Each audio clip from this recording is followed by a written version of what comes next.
What's up, everybody? This is a 2024 KTM SX-E5, the e-bike. Today we're going to change the motor and sprocket bearing that is on this bike. It's not a super hard project. It's one of those things that I had to learn how to do myself. This is a 24 model E5. We bought it brand new off the showroom floor. God knows how many races it's got on it.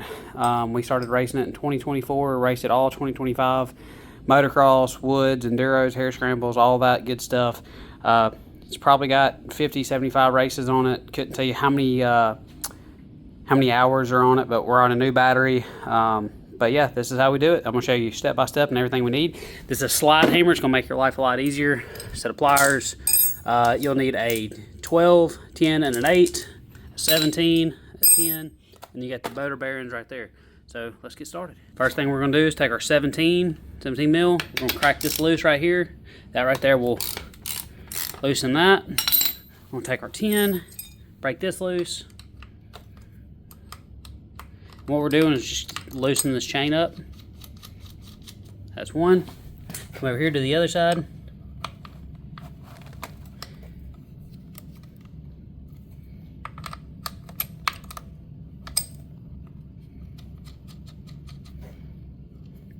Once we break these loose, we come in here. We want to run these all the way forward if we can. Just enough to get that chain off.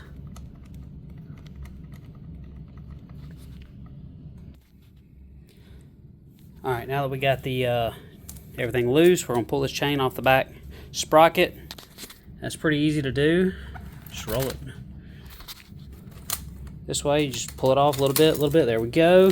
Now if that's loose, next thing we're going to take off is this clutch, or this front sprocket cover. To do this, we're going to take our 8 mil, and all we're going to do is break these loose, like so.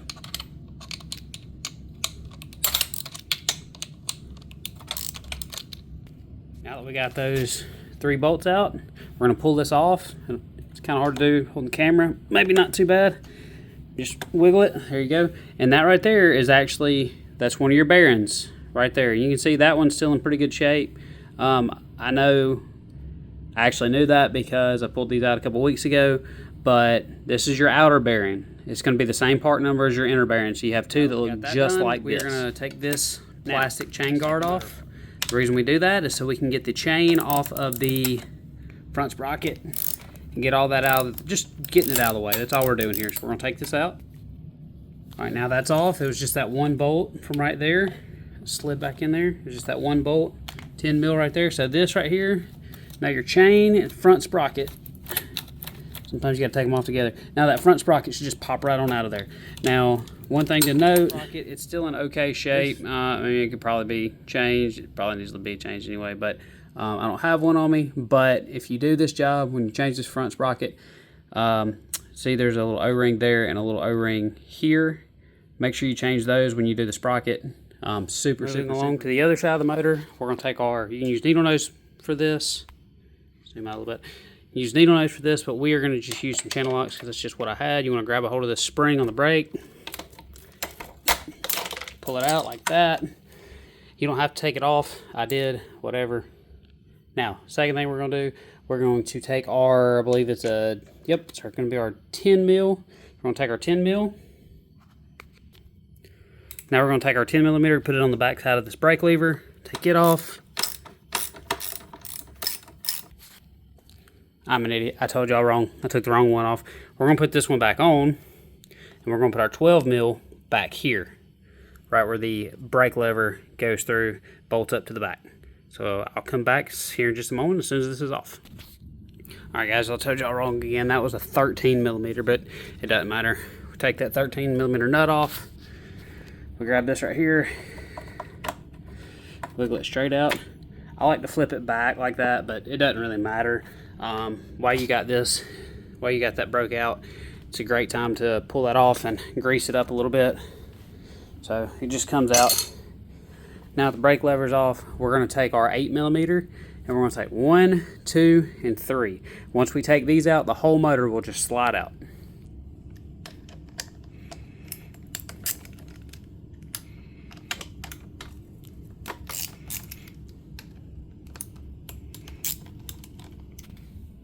All right, guys, all 3 bolts are out.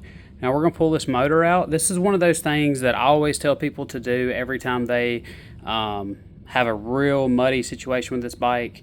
I've opened this up several times and there's been water inside of here, so we want to make sure, you know, if we ever go through a real muddy situation, it's just never a bad idea to pull this apart and take a look at it. So I'll see if I can do this holding the camera. We're gonna give a little wiggle.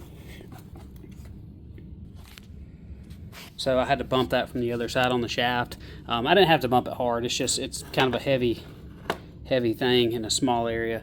So this is actually still in really good shape. I checked it out last week. That's how I knew these were bad. But yeah, this is how the motor comes out. I have seen water in here a few times. And so yeah, you can even kind of see a little bit of water in there just from the power washer. It's really important to change those gaskets on the other side. But this is your inner motor bearing, and that's what we're going to take out. All right, for y'all that don't know, this is called a slide hammer. That's what it looks like. Put it together.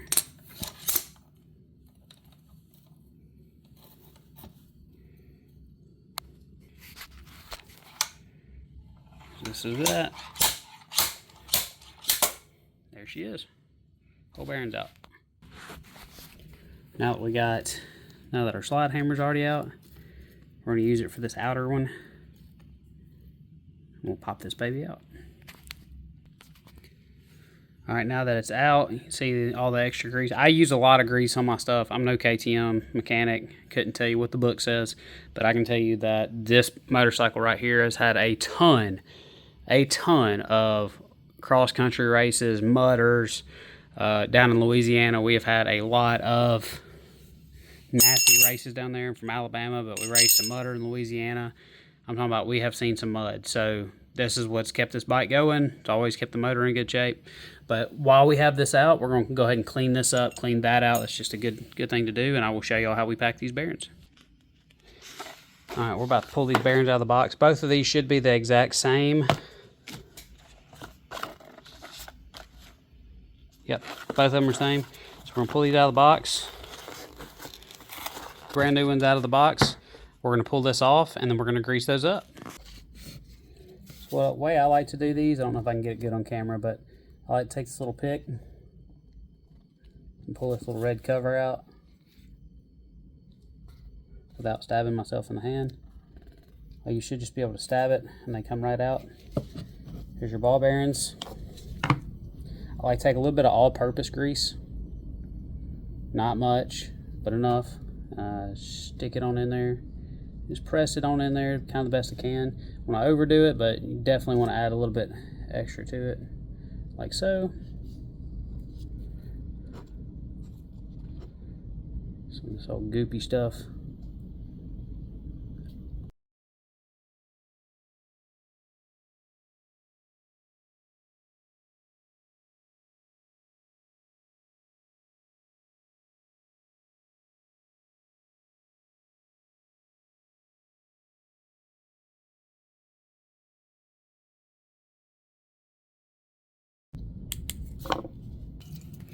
Alright, we're going to take a little bit of brake parts cleaner, get rid of some of that old grease. Around there, around there. We're just going to wipe that out.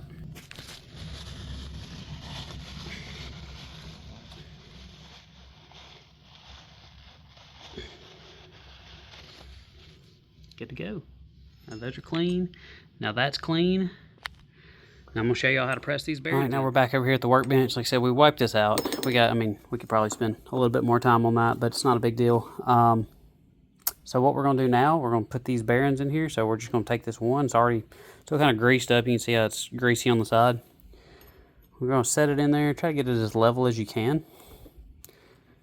Sometimes, if you can get them a little bit, you can't get them all the way, but that's okay.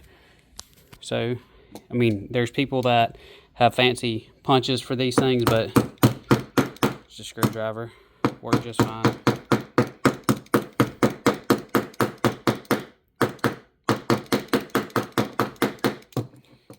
Now at this level and flush, that's what you're looking for. Now we're going to do the same thing to the motor. All All right, so still got a lot of grease on this thing. I'm gonna go ahead and try to get it started like this anyway. All I want it to do is just catch just enough to hold itself, and then you can grab anything you want to. In this case, I'm gonna grab this hammer right here. Not a big deal. Some people might say it is, whatever. This is what works for us. I'm gonna use the rubber end though, and I'm gonna tap it in there.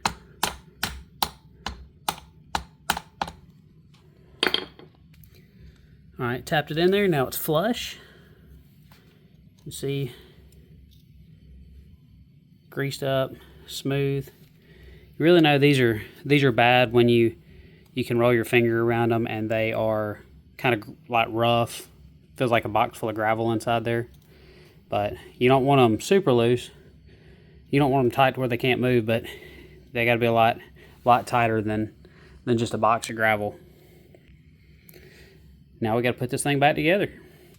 One really important thing that I've done with this bike, and it's made a world of difference on here, is every time I put this back together, you can see that's not water, that's actually just a dab of grease. It ain't much, but it's just enough on the mating surfaces. It helps it seal a little bit better. There's an O-ring that sits on the inside of the motor right here. You can see that's got some grease around it. But yeah, there's no telling how many thousands of hours we have on this bike, and this is what I've done since we got it from day one. So that's just a quick tidbit on that. All right, now that we get our motor in there, we're gonna grab these 3 bolts that we took out, these long ones. They go back in there. They don't necessarily know that they go in a specific way, but they do go back in there.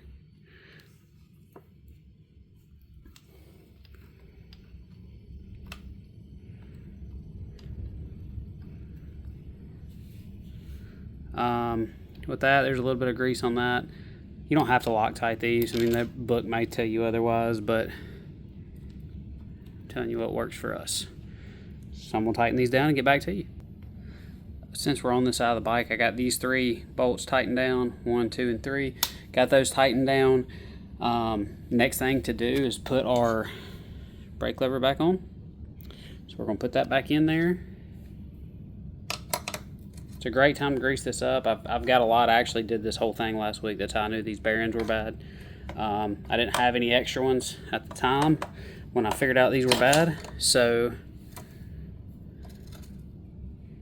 I just repacked them with grease the best I could and got through the moto for the kid and all that good stuff. And when the bearings came in, we fixed them. All right, guys, we got the brake lever on. We got the spring on. Everything's tightened back up on this side. So now we're going to jump over to the other side, put the chain and everything else back on, and then we'll put it all back together. All right, from this side, we're going to grab the sprocket. Again, we want to make sure that I try to put grease on these every single time. Just help it seal up a little bit better. We got to make sure the washer stays with it too. I'm going to clean that off before I put it back on there. But yeah, that's where it goes. That's our new bearing in there. Sprocket going on. And it should line up like that and sit flush up against the bearing. I'm going to take our chain and fight it to get it on there. Nah, it ain't that bad. It ain't that bad at all. Let's just keep telling myself that. Get our chain situated. Once our chain's on there, kind of hard to, there it is. Once our chain's on there, like so, bring it back here, work it back on. Looks like we need a new chain slider down there. It's all right though. Highly recommend these bikes. I've spent a lot of money on this bike, but this bike has been well worth it for a small child developmentally. All right, guys, I got the chain cover put back on. I got that sprocket cover with the inner or with the outer bearing put in. Had this guard put back on. But yeah, that's it. That's pretty much how you do the motor bearings. That's how you do a motor bearing on an E5. I'm not a KTM mechanic, but all I've got left to do is tighten this chain back up, tighten that back wheel down. We're done. But no, I'm not a KTM mechanic at all. But I have spent a lot of time with these bikes. This is how we've This is how we won a championship on this bike, won several races, motocross, arena cross, hare scrambles, and yeah, let me know if y'all have any questions.